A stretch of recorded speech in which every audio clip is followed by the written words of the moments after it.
नमस्कार. नमस्कार. आज आपण नाशिक डिस्ट्रिक्टमध्ये आलेलो आहोत. माझ्याबरोबर तुषार गाळे साहेब आहेत. त्यांनी ऑलरेडी मॅरिटोच्या काही मशीन्स वापरलेल्या आहेत आणि आज आपण इथे महिंद्रा इंजिनबरोबर त्यांना डेमो देत आहोत. तर त्यांचा फीडबॅक काय आहे ते आपण समजून घेऊया. तर फीडबॅक मस्त आहे आणि स्ट्रॉक वगैरे 400चा स्ट्रॉक असल्यामुळं अजून कामाची गती वाढली आणि वगैरे मशीनचं एकदम परफॉर्मन्स चांगला आहे. ॲव्हरेजला पण मस्त आहे की ॲव्हरेज वगैरे पण आता 4-4.5 देते आणि लोडरला पण 5.5-6च्या आसपास 5.5 तर मिनिमम देत आहे. आत्ता आम्ही टोटल ट्रेनिंग केली, फुल टाकी करून आपण पूर्ण डेमो घेतला त्याच्यावरती आणि स्वतः घेतला. आपण काय कोणाच्या भरोश्यावर करत नाही, पण स्वतः घेतो. आपल्याला घ्यायचं होतं मशीन म्हणून डेमो मागितला.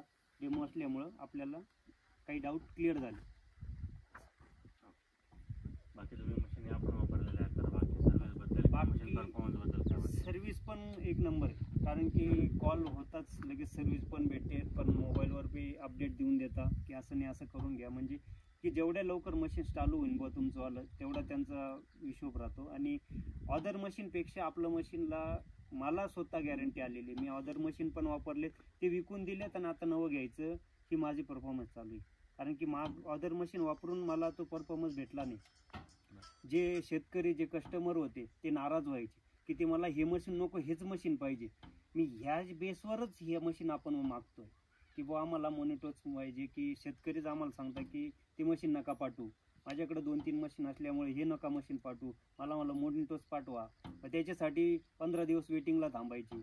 मग त्याच्यासाठी मग मी निर्णय घेतला की ती मशीन देऊन टाकायची बाकीचे आणि परत एक मॉनिटो आणायचे की जे शेतकरीला आवडतंय बुवा, तर त्याच्यासाठी आपण ते देतोय. त्यांची कामाची गती वाढली, त्यांनी बघितलं की बाकीच्या मशीनपेक्षा या मशीनची किंमत म्हणजे काम थोडं फास्ट होतं बुवा, या हिशोबाने मग शेतकरीच्या हिशोबाने आपण हे मशीन घेतोय परत. Okay, thank you. Okay, welcome.